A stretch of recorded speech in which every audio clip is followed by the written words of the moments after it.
We've looked at a lot of Alan Moore on this channel before. We have an Alan Moore Read More Comics playlist that covers some of his hits like Watchmen and V for Vendetta, but also some of the deeper dives like A Small Killing. Well, we are adding one today that you probably have not heard of. That's Alan Moore's songbook, including a collaboration with Neil Gaiman drawing one of his features.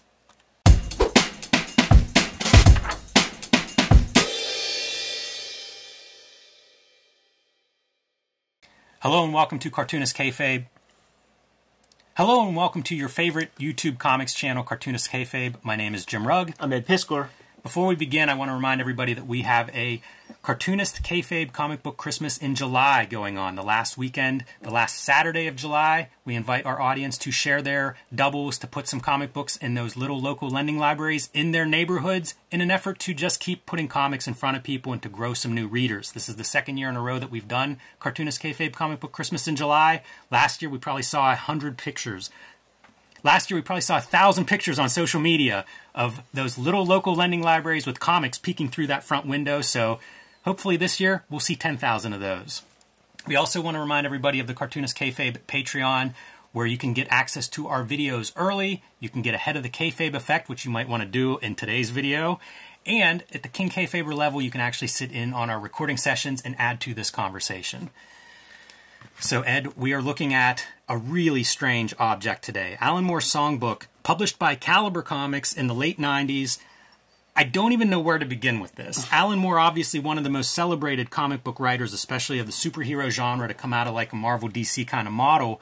But he was doing all kinds of experimental work. He's writing novels, he's a musician, and he does this weird feature in Caliber's Negative Burn anthology, where he would contribute song lyrics. I'm not sure when he wrote those. There's not a lot of context in this issue. It's just a collection of all of these different songs that he contributed to Negative Burn with a really great list of creators attached to them, including Neil Gaiman illustrating one of Alan Moore's songs. So I figure we'll just kind of flip through here. Some of these names we know, like Richard Pace, Art Adams. Some of them we know from things like Wizards, Palmer's Picks, you know, James Owen, who starts this off, Star Child, not an artist that I have many of his comics, but somehow connected to Alan Moore. And again, I wish there was a little more context here to figure out how did Caliber do all of this. But Alan Moore, interesting creator in that he doesn't stick with that Marvel DC method. Like he self-publishes, he works with indie publishers throughout his career. So something that Caliber offered him must have looked attractive, and here we go. It really is that like late period Caliber where they do get some licenses, you know, like there was Mobius Comics and they got this Alan Moore songbook, but there's a kind of half-assed thing that I associate with Caliber. So your kind of kayfabe Dave McKean cover is a part of that, and this level of computer lettering.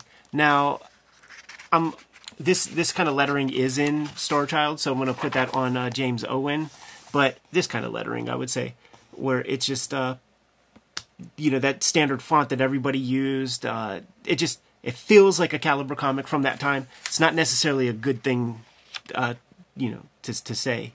Yeah, and very bizarre in terms of how do you illustrate some of this stuff. This is almost like a Bonnie and Clyde story, so you see some of this violence, but within the lyrics they're talking about the pen. They refer to these guns as pens, right? The pen's mightier than the sword. Coming out of a writer's pen. That's kind of what you're seeing in here. Also reminds me of like Natural Born Killers. Yeah. And it makes me wonder about that, how much that's on Moore's mind. I think the publication date is 98 for this. It might be in the back. We have that Rob Liefeld conversation where he talked to Alan Moore directly after seeing Pulp Fiction. And Michael Gaydos, I believe, is probably his biggest profile work, Alias, I think he draws, with Brian Michael Bendis at I was gonna say this feels like a Jinx or a Goldfish or one of those kind of Brian Michael Bendis type comics. Probably where those two connect is at Caliber. Yeah. With Bendis having a couple of books published there early in his career. But this is the Neil Gaiman piece. This video is brought to you by the Cartoonist Kayfabe Patreon. There are 3 different levels to suit all of your needs. At the King Kayfaber top level, you will get access to all of our videos first and earliest to help curb the kayfabe effect. You'll be the first one in line to buy those books. And at the King Kayfaber level, you get to sit in on our recording sessions. So welcome to the Brain Trust. It is also brought to you by the books that we make. The books that you can get from me include Hulk Grand Design, The Plain Janes, and Street Angel Deadliest Girl Alive. These are all available currently in print. My upcoming releases include Street Angel Princess of Poverty, which will collect all of the Street Angel comics not in Street Angel Deadliest Girl Alive, and True Crime Funnies, my most recent self-published comic book. You can get this at my Patreon or at my website. Ed Piskor has a big year coming up, starting with the Hip Hop Family Tree Omnibus coming out this fall. You can pre-order that and put your name on a copy now. It collects all the Hip Hop Family Tree comics in one handsome volume along with 140 extra pages, so reserve that one today. X-Men Grand Design. All 3 volumes of X-Men Grand Design will be collected in one trade paperback this fall. Again, pre-order that one today. Some of these Grand Designs have gone out of print, so this is a way for you to read X-Men Grand Design conveniently. And the 3rd season of Red Room Crypto Killers is currently being published. You can get that at your local comic book shop. There are also 2 trade paperback volumes in print and available for order wherever you buy books and comics. And now back to our video. Not a lot of Neil Gaiman art out there. Does a 24-hour comic that we covered in the back of a 24-hour comic episode. So does a little bit of art there, and I think does a little bit of sketching whenever he's writing comics. Kind of like the layout and get the sense of a page, but this level of production is not something that you see very often. Yeah, it's really cool. It's kind of neat to see him like doing very comic-like drawings in the case of that gorilla, and then something else entirely with these pieces. And it looks like it's that sphere of influence, man, where McKean is inflecting upon Gaiman. Yeah. Perfect timing for that. You know, you can kind of see it here of collage items and doing stuff with type that's interesting. Quite a contrast with the lettering here, you know, compared to the idea of running type in this style. Well, that Negative Burn anthology, you know, like I had my eyes set on it as a kid, you know, as like kind of like a naive middle schooler, high schooler who really wanted to be published. I would send stuff to Caliber. If this is 98, I certainly was sending submissions to try to have little strips in Negative Burn. Because they would have some heavy hitters, but then they would have total noobs and things. And, you know, if you see any Negative Burns out in the wild, you just grab it because there's going to be one interesting story at the very least. I do wonder, and this is a question for the Kayfabe audience, are Caliber around wherever you guys are getting comics? Because Caliber out of Michigan, there was a big presence in Pittsburgh. I see so many Caliber comics and have this big collection, but I think I may take them for granted. I don't know how well they did nationwide. Yeah, I mean, I think it was fine because I mean, look at this level of talent. Like, they wouldn't do something for a total nothing. Richard Case here, known from Doom Patrol, would be my first thought when I think Richard Case. Interesting to see him inking himself. There's such a there's a quality here that I don't see when someone else inks him. Like on the Doom Patrol stuff's a little bit more comic booky polish. Right. I like this texture and the black and white quality of this. Yeah, and that's the thing, you know, like drawn for black and white. Phil Hester and Andy Parks doing the artwork here, and I wonder if that's a split, because it's totally different style between the two, almost like columns. Right. Yeah, this is definitely Hester style. Right. I don't know Andy Parks that well. Yeah, I don't either. I know the name for sure. That's why I'm not sure, like, division of labor and how this stuff adds up, but stylistically very different between the two sides. Leopard Man at C&A's. Like, are these young, you know, songs that Alan Moore's writing? I think he was in like a bit of an avant-garde band maybe around this time. Maybe he still is for all I know. But it does make me wonder, like, when is he writing this stuff? Where is it coming from? And this art, Jordan Raskin, an artist that we've talked about a little bit, did a little bit of comics. Ripclaw, probably the Ripclaw special from Image is probably his highest profile job. But really liked his work. You know, it was interesting and promising, but didn't do a lot. Predator Race War miniseries is another one, and I think Industry of War would be the third piece that I know of, and only does one page, unfortunately. Right. Some of this stuff, the ones that I would like more pages, you don't get. Bill Kobe, have no idea who this artist is. I would bet he hasn't done a lot of comics. Yeah. But I like this style. Me too, man. This is one when you mentioned Dave McKean earlier, you know, like people that were playing with mixed media and painting and stuff. I usually like seeing it just because it looks different. Yeah, it feels real close to an application of like the way Sue Ko would make her raw works. Yeah, that's who I thought of, and I like the lettering is much better integrated, in my opinion, than many of these strips. Yeah, it's true. Like that computer lettering is just abysmal. But I always wonder when you see a page like this, is this one image or are these like separate paintings that they're putting together on the pages? Right. I also wonder, like, when you get the phone call from the editor and they're like, hey, do you want to illustrate an Alan Moore piece? You're like, yeah, man, how many pages can I have? Right. Be taking as many of those as you can give me. Richard Pace, not to be confused with Richard Case. So funny, man. And you might know him from doing some work on Pitt. Yeah, he's the writer. The Pitt crew. The last issues. We had some fun talking with him over dinner at Heroes this year, so some fun stories there. Very different style than what I associate with his work, but, you know, at this point, 25 years ago, so things change. Yeah. Art Adams, you know, we've done several videos on Art Adams. If you're an Art Adams fan, I encourage you to search our catalog for Art Adams. Also, if you're a Godzilla fan, it feels like this would be right up your alley. And this is a pretty fun, lyric-wise, I feel like this is a pretty fun entry in this collection. And we were speculating that this may be Art Adams doing lettering on here. Yeah, dude, it's really raw. Like the sound effects look really sharp and very professional, but this lettering is like, that's like the lettering that you did the first time you get your Ames guide for when you're 12. Yeah, it's kind of inconsistent, almost like you haven't figured out your setting on your Ames guide because some of these look closer together than others. But if you look at like the R, it's the same R as what you're seeing in this lettering. So I would guess if that's Art Adams, this is Art Adams. Yeah, so go back one, because like the big sound effects look great. Yep. It's just you can't get a consistent, you know, that looks like black and white boom comic lettering. I kind of love the idea of Art Adams lettering looking like black and white boom lettering. Me too, because it's such professional illustration with very raw lettering. It's like this is inconsistent with the aesthetics. Terry Moore, again, coming out of like that Palmer's Picks and alternative and self-publishing Terry Moore, Strangers in Paradise, and approaching the song differently once again. A lot of variety in how these artists approach their page layouts, which I think must be up to them. I can't imagine an editor coming in and being like, we're going to run this one as complete, one page of prose and one page illustrations. I mean, it's probably in the script. You think? Yeah. I assume you would just get your more or less unformatted lyrics and draw something. Yeah, you're probably right. Pretty nice layouts, I think, for his story, incorporating kind of the spreads as part of it. And again, doing quite a few pages, which would have been my approach. It's so funny thinking about that, like just getting some scraps of paper from Alan Moore. That's like really juicing this guy. Dave Johnson, who would go on to be, you know, a very popular cover artist in comics, only doing the one page, the Jordan Raskin kind of style. And I was confused by this, like, 14/2/99, thinking that's a date, but this is published before this, so it's not like this art was created in 99. Right. It's probably some music thing. I guess it may be the name of the song. Reuniting our Watchmen team, Dave Gibbons. And a 9-panel grid.